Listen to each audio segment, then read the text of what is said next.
en la oscuridad, en el naufragio y sin destino. Andas buscando una palabra de iluminación. Esta palabra te dará luz en medio de la oscuridad. El Ministerio de la Enseñanza y la Evangelización, Jesús Soberano Señor, presentan su programa Palabra de Iluminación con el maestro José Briceño.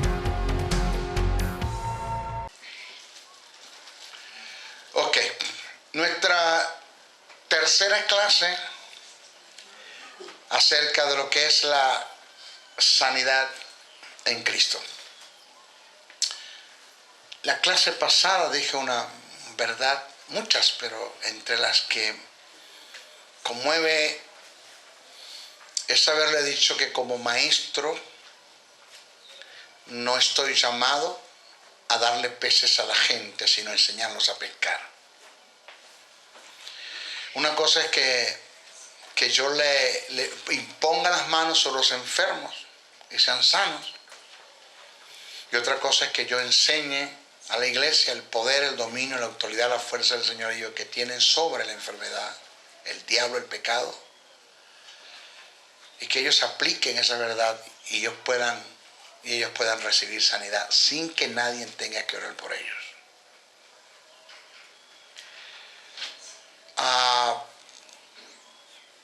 Leí un documental del pastor Kenneth Hagin.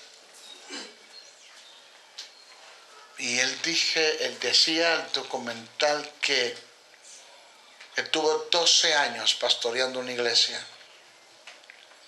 y no supo lo que es en 12 años. Él alegó que en el tiempo que estuvo pastoreando la iglesia, ninguno de los feligreses falleció a causa de una enfermedad. Y el caso no era que el caso no era que no se enfermaban, sino que cuando la enfermedad venía, ellos mismos la reprendían en la autoridad que tenían y eran libres de ella.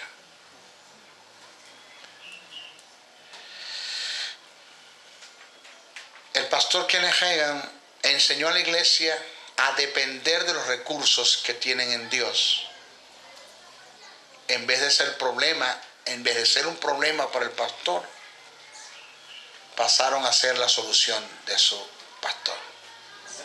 ¿Sabes qué es lindo? Y eso va a llegar, no sé, yo lo veo cerca de que pastorear una iglesia que esté impregnada con la palabra, con la verdad, con los misterios del reino, de que la iglesia en sí deje de ser un problema para el pastor y pase a ser la solución de los problemas. Que nunca la iglesia o un feligrés me tenga que llamar para orar por ellos. Que nunca un feligrés me tenga que llamar para hablarme de problemas entre ellos. Porque conociendo los principios del reino y los principios universales, viviéndolos, caminándolos, accionando,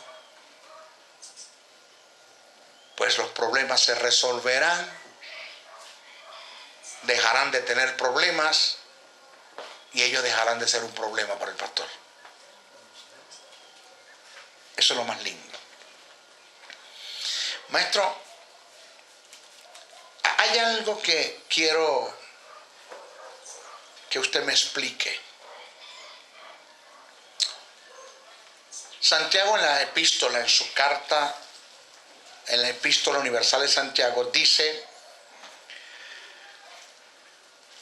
hay ancianos, hay enfermos en la iglesia, dice Santiago. ¿Está alguno enfermo entre vosotros?, dice Santiago.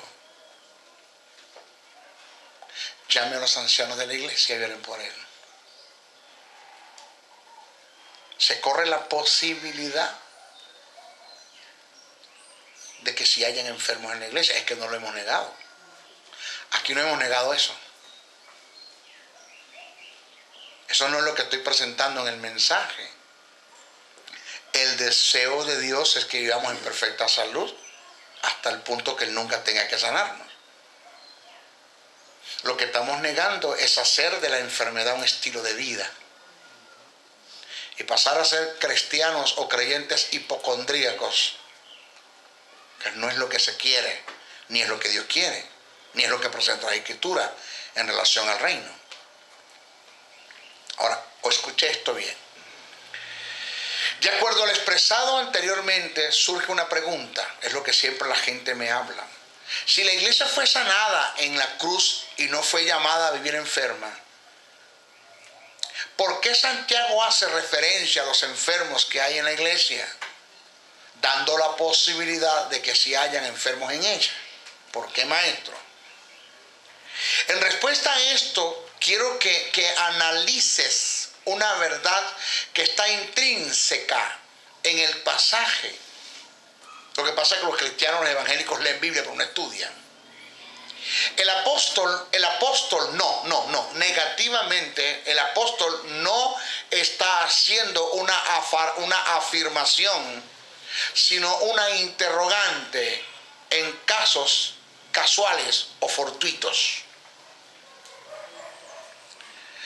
Es decir, el apóstol Santiago lo que le está tirando es una radiografía a la iglesia. El texto en Santiago 5:14 dice: ¿está alguno enfermo entre vosotros? Dice, ¿está alguno enfermo entre vosotros? Según la interrogante hecha por Santiago de lo que está escrito, indica la posibilidad de que hayan enfermos en la iglesia, si eso es una verdad, pero no como un hábito ni como un estilo de vida, sino como algo inusual, casual o fortuito. Porque es una interrogante. ¿Está alguno enfermo entre vosotros? ¿Hay enfermos? ¿Hay? ¿Por acá habrá? ¿Por aquí habrá? Sí hay. Sí hay. Si es que hay, llamen a los ancianos y oren por él. Sí hay.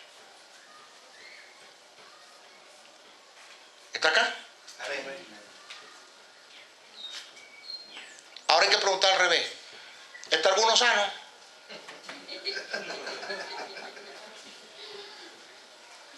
Que Santiago pregunta, ¿está alguno enfermo? ¿Hay enfermo? ¿Habrán?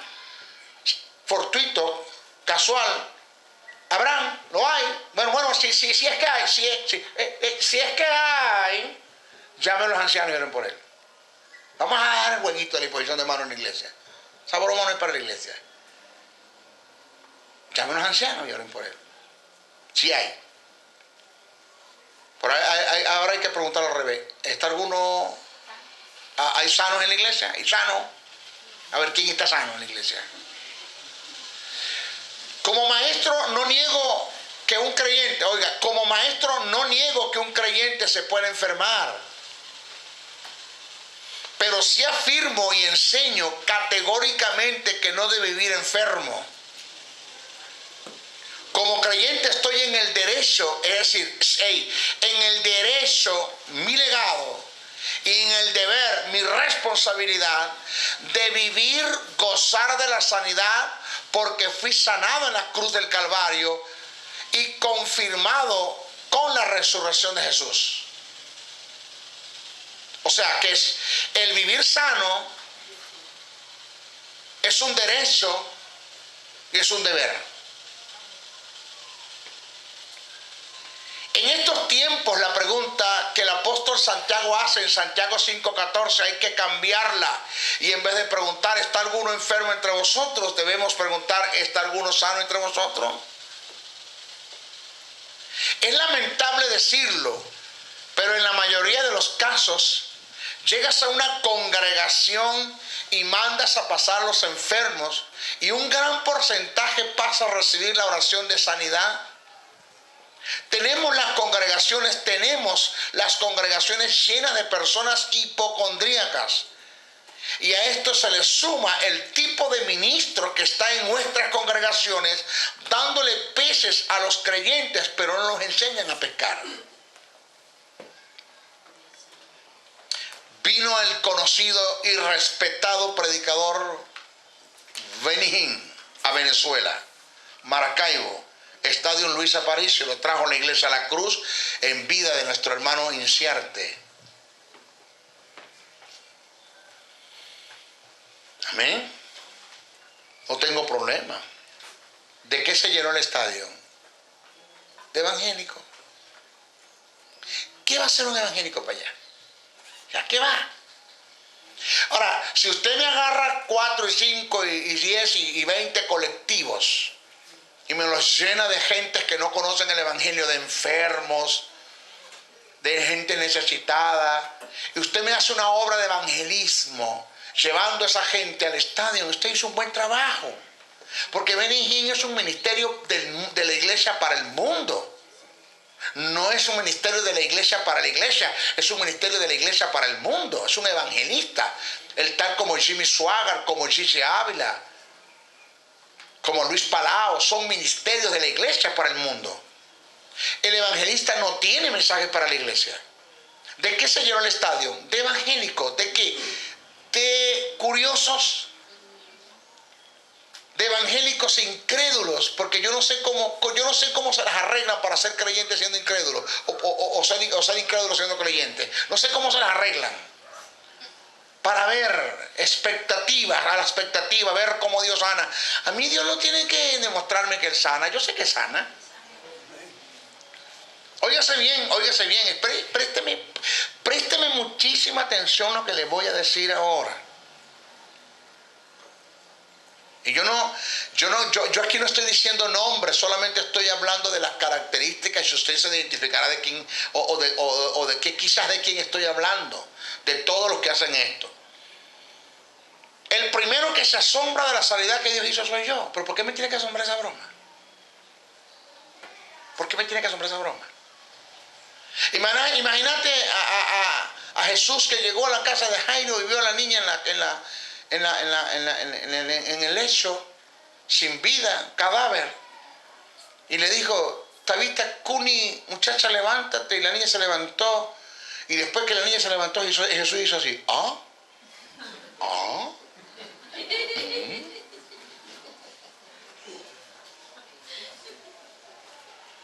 O cuando Jesús dio la palabra, que el centurión dijo: di la palabra y será hecho. Y después que eso sucedió, dice que aquella misma hora fue sanado el criado del centurión. Y después que Jesús se lo consigue en el camino, le dice el centurión: Señor, gracias. Se arrodilla, se inclina: gracias, Jesús. Mira, él es el criado. Él tenía un tumor en el cerebro, botaba sangre por la nariz, botaba sangre por los ojos. Ese tenía de todo. Entonces Jesús, cuando el centurión le está diciendo, dice: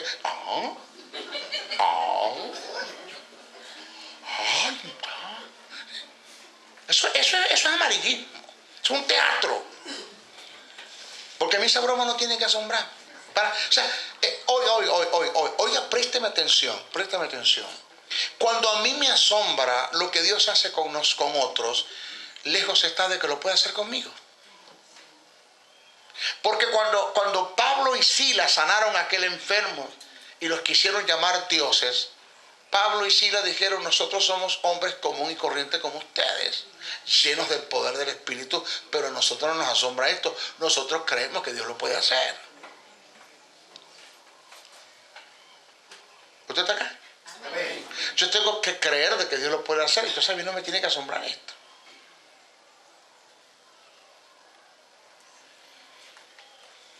Señores, el Señor me dijo un día: mire la mentalidad de Dios, Cuando lo normal mío deje de ser sobrenatural para ti y sea normal para ti lo que yo hago, entonces tu mente, tu alma, tu espíritu está preparado para yo hacer en ti las grandes cosas que yo quiero hacer. Porque lo normal mío tiene que ser normal para ti.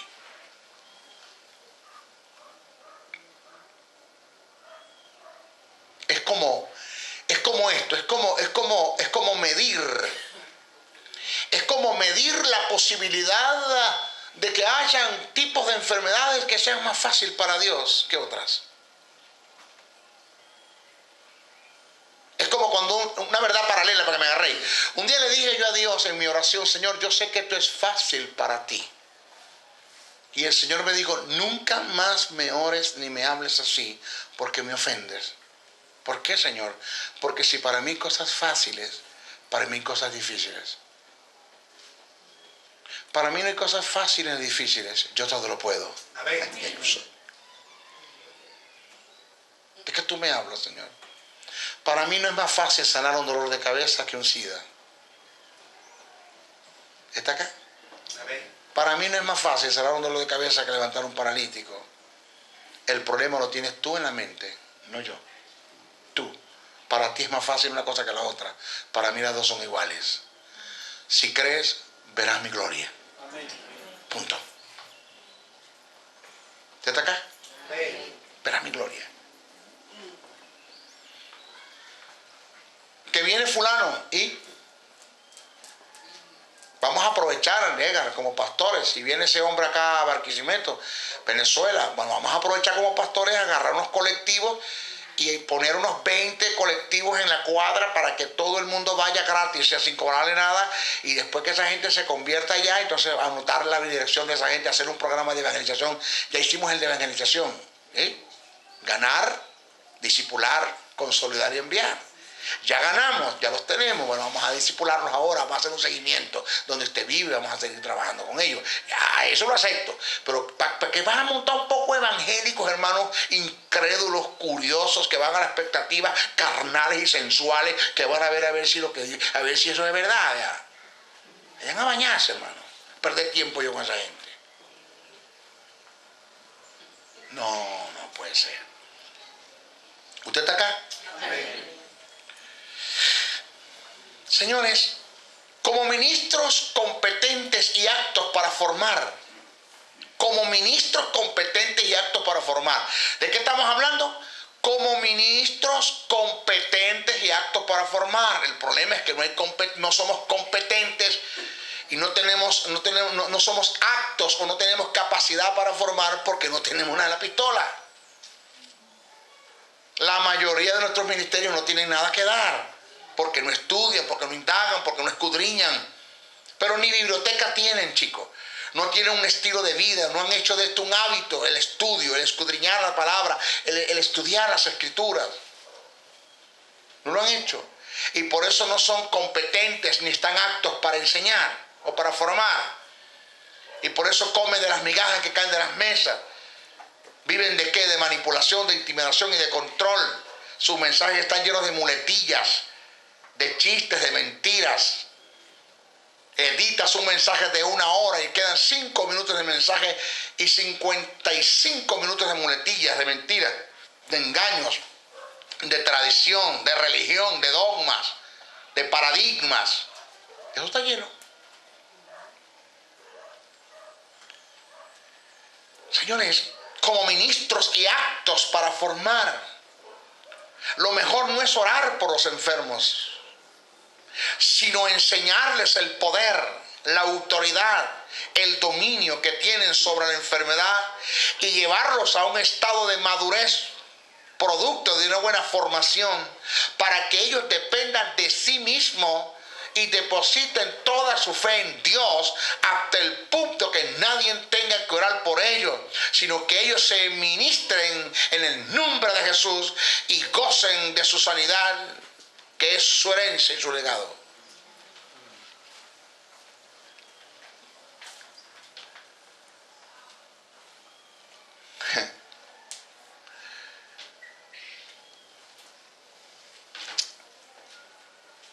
Por eso he dicho en mis conferencias y lo escribo en mis estudios, y esto lo saqué yo en mi libro, lo saqué en las conferencias, salió en internet y un evangelista reconocido en Venezuela lo vio y me llamó inmediatamente reclamándome esto. ¿Por qué tú vas a sacar eso de ahí? Me estás echando paja. Así me dijo. Porque la gente que lee eso no me va a invitar más, desgraciado. Porque no reconoce que lo que estoy enseñando es una verdad. Porque no reconoce que lo que estoy enseñando es real, es Biblia, es verdad verdadera. ¿Por qué mantener un pueblo, por qué ocultarle a un pueblo la verdad? Porque a ti te conviene la guachafita, te conviene el tumbadito, te conviene el amarillismo y el teatro. Eso es lo que a ti te conviene.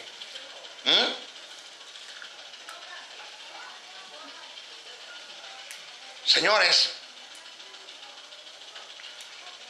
por eso he dicho en mis conferencias y lo escribo en mis estudios, que el ministerio de evangelista no es para la iglesia, es de la iglesia para el mundo, para un mundo que se pierde. Es allí donde es necesario el mensaje de evangelización para la salvación, y es allí donde se necesita la imposición de manos. Ya la iglesia fue salva y fue sanada en la cruz del Calvario. Es allí donde se necesita el mensaje de salvación y la imposición de manos para sanidad, porque ya la iglesia fue salva y la iglesia fue sana en la cruz del Calvario. Porque ese mensaje no cabe en la iglesia. Los evangelistas deben ejercer su ministerio en un mundo que se pierde.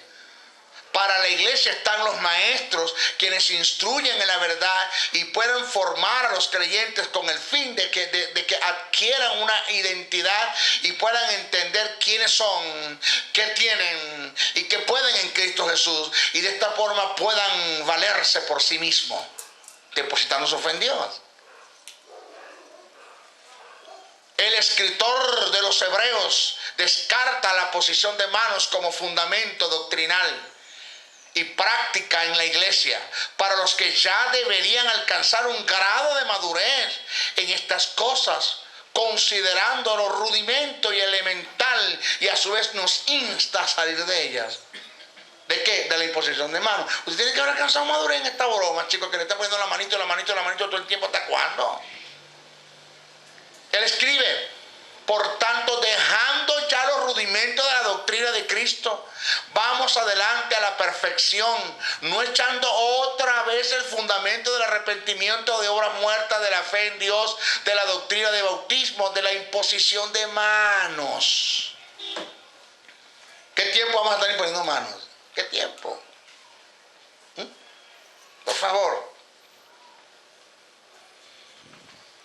En este pasaje se utiliza el término griego arches, que indica principios o comienzos. En su significado relativo al comienzo de las cosas que se hablan en el pasaje, indica los rudimentos de la doctrina de Cristo, denotando la enseñanza relativa a los hechos elementales referentes a Cristo.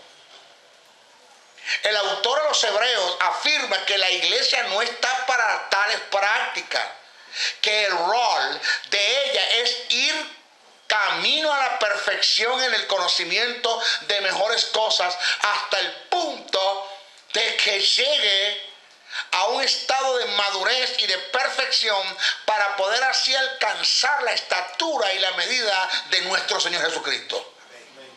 Esa es la obra. Algunos cristianos dependen de tales prácticas que son rudimentos y a su vez cosas elementales como para depositar nuestra fe en ellas. Acciones de las cuales ya deberíamos salir.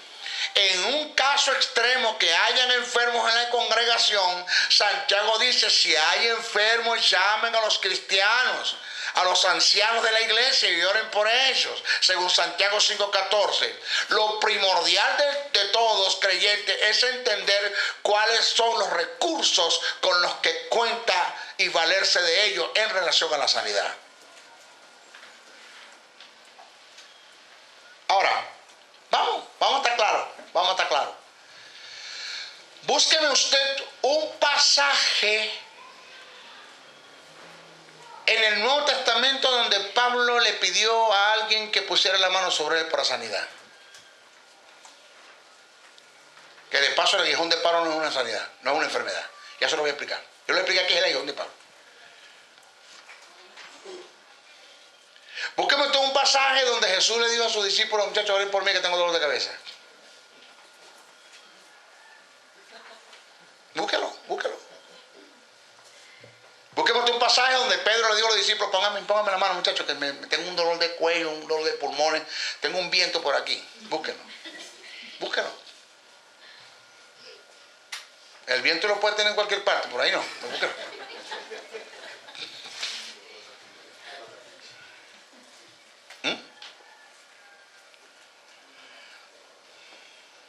Entonces yo le voy a agradecer a usted y a los que me están viendo a través del video. Si cada vez que un predicador venga a la iglesia y manda a pasar a los enfermos para imponer las manos, y usted pasa, usted está estancado en los rudimentos de la doctrina de Cristo. Usted no podrá ser promovido en el reino hasta que usted no se valga de usted mismo, depositando su fe en la fuente que es Dios. Usted no va a ser promovido en el reino, usted se va a quedar allí. Porque es cierto que comenzamos allí, pero no tenemos toda la vida allí.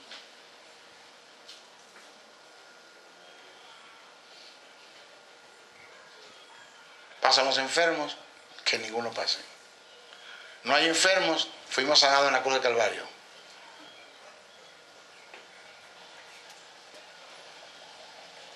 Señores, lo otro es que la salvación abarca sanidad.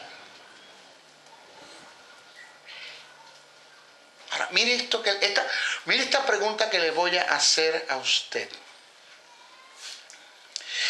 Los que me están viendo a través del video, preste atención a esto que voy a decir ahora. ¿Qué le asegura a usted que la fe que usted depositó en relación a la salvación para ser libre del infierno y que se te garantice el cielo?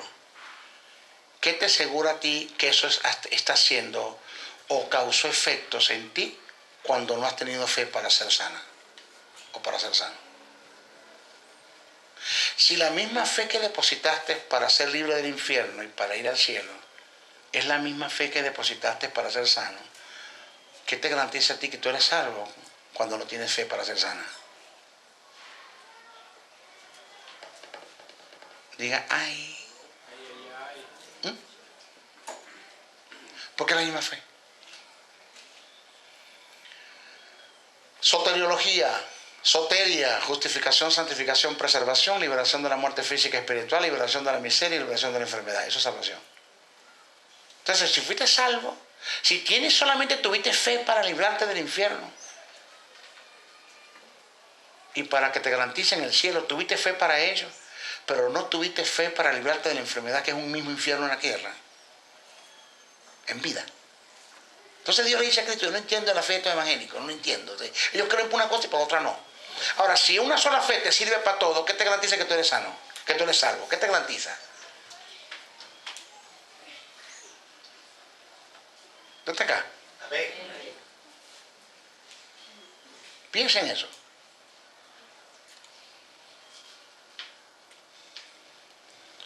Señores, la salvación abarca sanidad.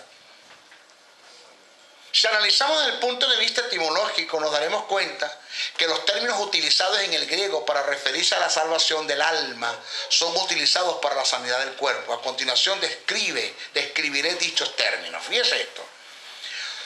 Sozo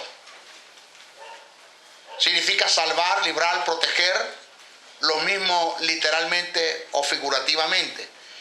En el Nuevo Testamento se usa para describir la sanidad física como la espiritual. Ejemplo, la sanidad física, Mateos 9, 21, 22, Marcos 5, 23, 28, 34, 6, 56, 10, 52, Lucas 8, 36, 48, 50, 17, 19, 18, 42, Hechos 8, 4, 9, Hechos 14, 9. Ahí está todo. Esa es la sanidad física, pero también se utilizó para la sanidad espiritual.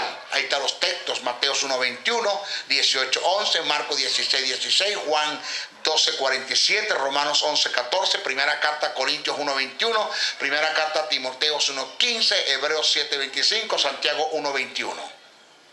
Tiene soteria, liberación, salvación, seguridad. Se usa para la sanidad física, según Hechos 27, 34, Lucas 1, 17, pero también se usa para la sanidad espiritual, según Hechos 4, 12, 13, 47, 28, 28, Romanos 10, 10. Diazoso, salvar por completo, curar, preservar, rescatar, se usa para la sanidad física en Lucas 7, 3, Mateos 14, 36, Hechos 23, 24, 27, 43. Sanidad espiritual, primera carta de Pedro 3, 20.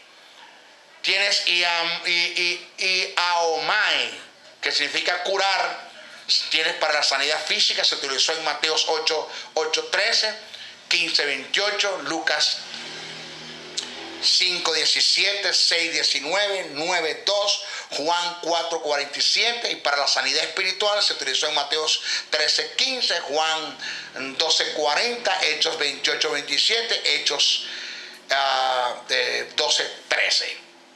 Oiga, este término, el que usamos más reciente, iaomai, es utilizado en algunos pasajes para referirse tanto a la condición espiritual como física.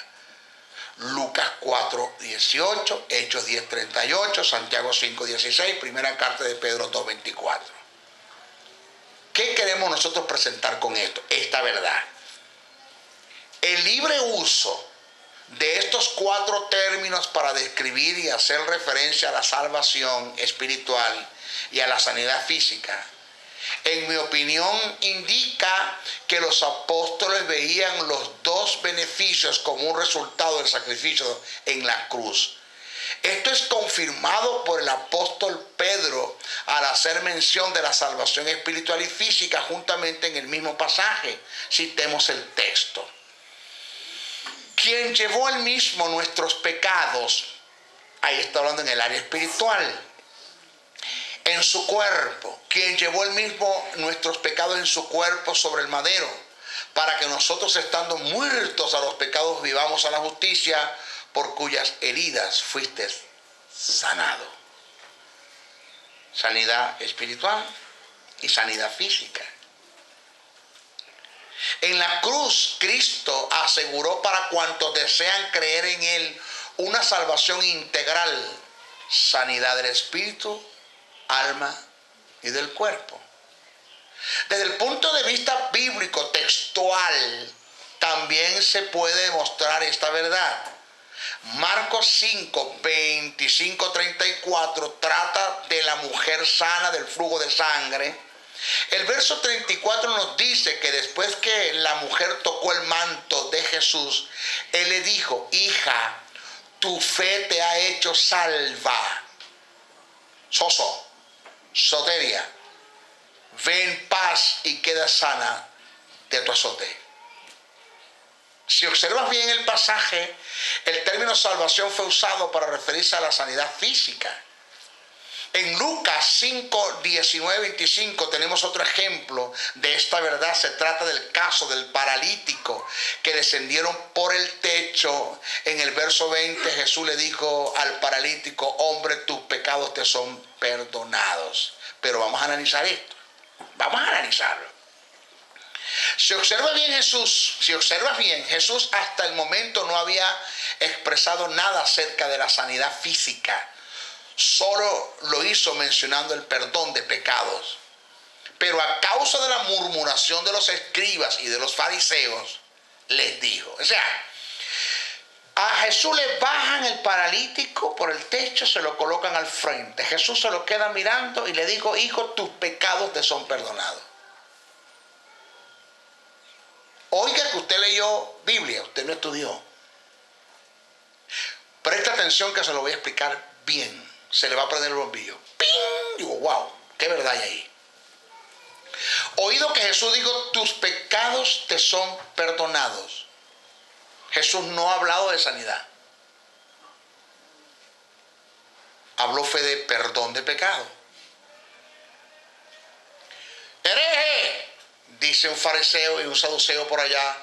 ¡Hereje! Jesús dijo: ¿qué pasó? ¿Quién eres tú para perdonar pecado? Si solamente Dios perdona pecado. Te estoy dramatizando porque no está escrito así, pero para que me entendáis, para que me agarréis. Jesús dijo: wow, ¿cómo le demuestro a ustedes que yo tengo autoridad para perdonar pecados si el perdonar pecado está en el área espiritual y eso no se puede ver? Tiene que haber la forma de demostrárselo.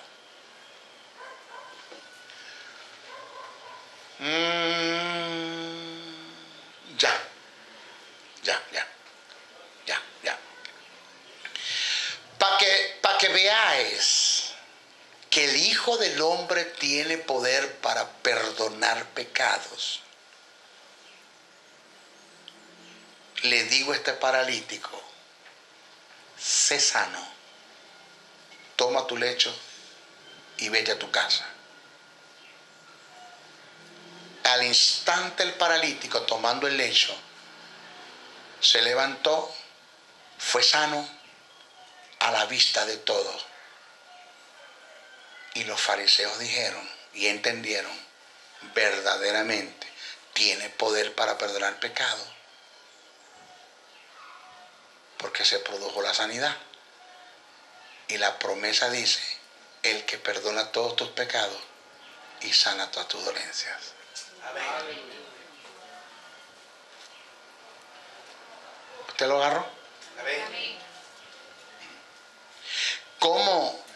¿Cómo la salvación no se centra en el cielo que te ofrecieron y en el infierno que te libraron de él? ¿Cómo la salvación también tiene que ver con sanidad? Porque el que perdona tus iniquidades, sana tus dolencias. De la única forma que ellos pudieron entender que en Jesús, de la única forma que ellos pudieron entender que en Jesús hay poder para perdonar pecados, es porque visiblemente se dio la muestra de la sanidad divina.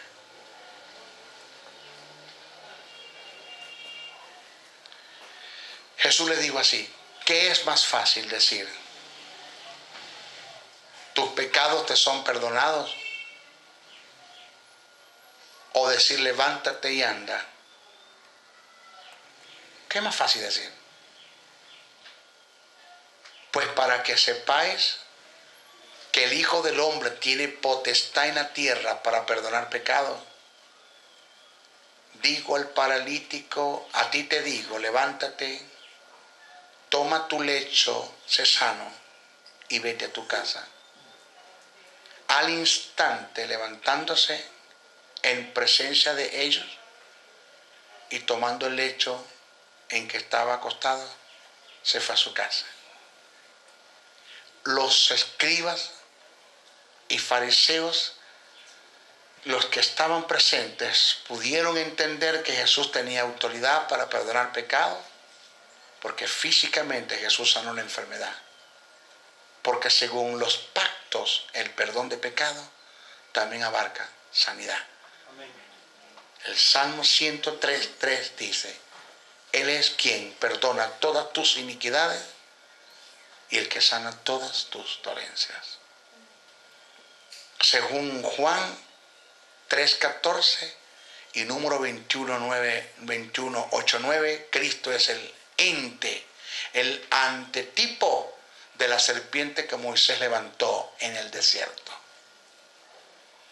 Números 21:8-9 dice, y él y Jehová dijo a Moisés, hazte una serpiente ardiente y ponla sobre un asta, y cualquiera que fuere mordido y mirare a ella vivirá. Y Moisés hizo una serpiente de bronce y la puso sobre una asta, y cuando alguna serpiente mordía a algunos, miraban la serpiente de bronce y vivían. Juan 14:15, y como Moisés levantó la serpiente en el desierto, así es necesario que el Hijo del Hombre sea levantado, para que todo aquel que en él cree no se pierda, mas tenga vida eterna. Pero no solamente vida eterna, tiene que ir con sanidad, porque es el antetipo del tipo que es la serpiente que Moisés levantó en el desierto. O sea que según estos textos paralelos, en la cruz Dios en Cristo perdonó el pecado y sanó la enfermedad. Isaías 53:4-16 da testimonio y afirma que aquel que llevó tus pecados también llevó tu enfermedad. A continuación vamos a hacer una exégesis de Isaías 53 para entender con precisión cómo la sanidad tiene relación con la salvación. dice así. En el verso 3 dice varón de dolores. Originalmente quiere decir varón con muchos dolores o cargado de dolores. Luego dice experimentado en quebrantos. Originalmente quiere decir familiarizado con las enfermedades. El término que se utilizó del hebreo fue soli. Fue el mismo que se utilizó en el verso 4 para hacer referencia a la enfermedad. Después dice, fue menospreciado y no lo estimamos. Originalmente expresa, sufrió el desprecio, el abandono y no lo tomaron en cuenta. El verso 4 dice, ciertamente como para no dejar dudas de su obra vicaria, la cual fue una realidad, llevó él nuestras enfermedades. Es importante destacar en este caso que el pronombre nuestra es enfático. La enfermedad que él llevó era nuestra, al igual eran nuestros dolores. También debemos reparar en este detalle. El verbo llevar no está en el texto original. En el hebreo aparece nasá, término que indica quitar, extirpar, desramificar.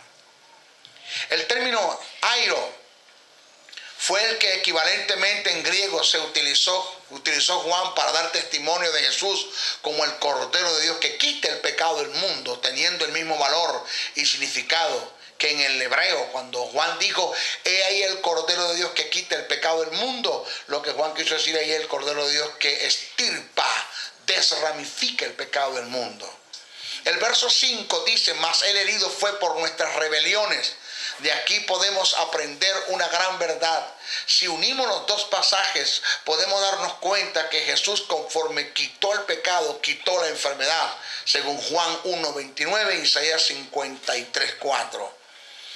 Los mismos términos en su equivalente fueron empleados en ambos pasajes para referirse a quitar tanto el pecado como la enfermedad. Indica que de la misma forma que fui libre del pecado, lo fui de la enfermedad. Por ende, no me pertenecen ninguna de las dos. Las escrituras afirman que el dolor fue suyo en relación a la enfermedad como consecuencia del pecado nuestro. Es de hacer notar que el término herido originalmente no se escribe así. En el hebreo se utilizó el término meolal, el cual indica clavado o traspasado. Y continúa diciendo, molido por nuestros pecados, originalmente indica el Redentor fue aplastado por nuestra perversidad innata. ¿Por qué lo sabemos?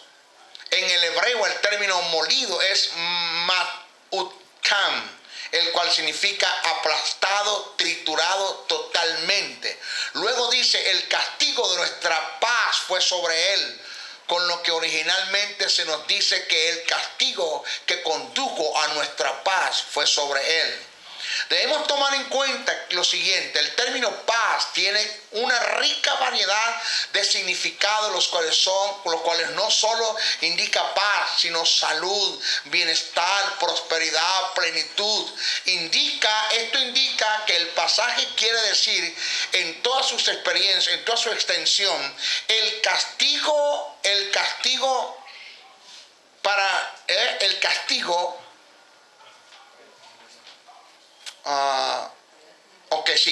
castigo nuestro para que tuviésemos paz. Óigase bien esto. Lo que quiere decir el pasaje en su extensión fue el castigo nuestro para que tuviésemos paz, salud, bienestar, prosperidad en toda su plenitud cayó sobre él.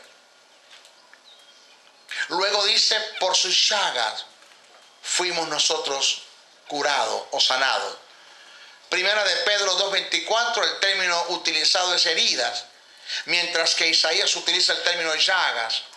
Cuando hacemos una exégesis de estos dos términos desde el punto de vista etimológico, Los pasajes quieren decir lo siguiente: por su sufrimiento integral, el cual vino sobre todo su ser, espíritu, alma y cuerpo, fuimos nosotros restaurados integralmente en el espíritu, en el alma y en el cuerpo. Lo otro que hay que entender es que los términos heridas o llagas no se limitan a las perforaciones hechas por los clavos, tampoco las hematomas ocasionadas por las flagelaciones.